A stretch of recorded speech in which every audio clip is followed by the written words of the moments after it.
So I want to talk for a few videos about GEC's historical approach to standards and kind of like where we're coming from.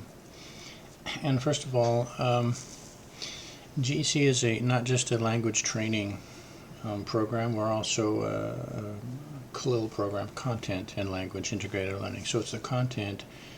For content, it's sort of a topic-related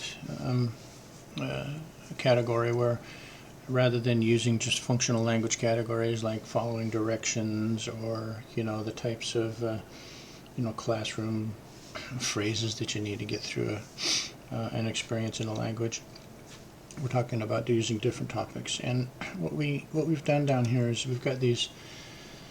For example, this is math standards in the U.S. From grades 1 through 8, and this is from a project where, basically in all 50 states, all the math standards in all 50 U.S. states, the books were torn apart, and all the topics, all of the math standards were assembled into one. So this represents the math standards from all 50 states. This represents the language arts standards from kindergarten, through grade 8 from all 50 states. This represents the science standards from all 8 grades, all 50 states, and also we've got here the social science and social studies standards.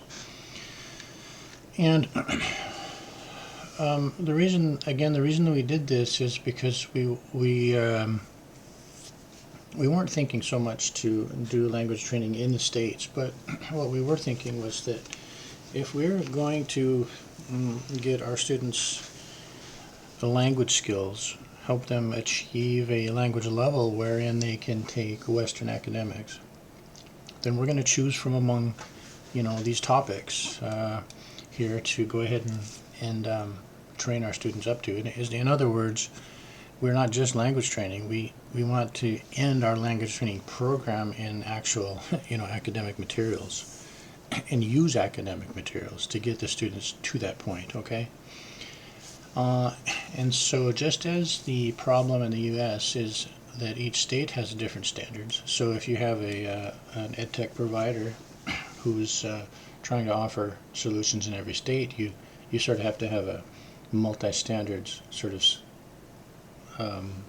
system, right? A multi-standard system. Now the way this worked basically is you just have the standards of all 50 states, in one repository, and then it's a matter of reduction to fit any one state. And it's not that simple when it comes to maybe applying these academic standards in different countries, which is where we're looking at. We need topics in our course curriculum that will cross over from one national venue to another. And this is easier in some topics, of course, than it is in others. Like for example, in math, the standards pretty ubiquitously cross over. In science, mostly they do, right? But when it comes into social science, this becomes a little bit different. When we want to start talking about civics or something like that, like resolving conflicts, solving a problem, these types of things here, summarization, reading graphs and bar charts, those cross over. But when it comes to civics, like U.S. The Cold War, for example, would be a hot topic in China, or how do we avoid those or handle those types of issues.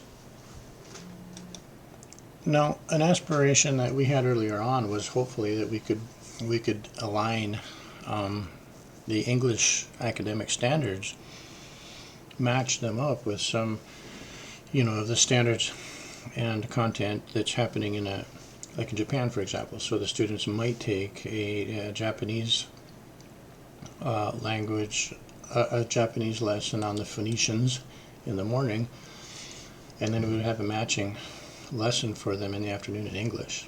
And so basically here libraries in GEC are pre-designed to co-relate alternative standards libraries. So we've anticipated the need to map up different standards libraries.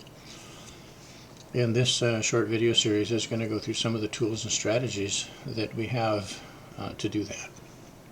And so I just wanted to give this introductory video to sort of give a background as far as where we're coming from when it comes to the topic of academic or language standards.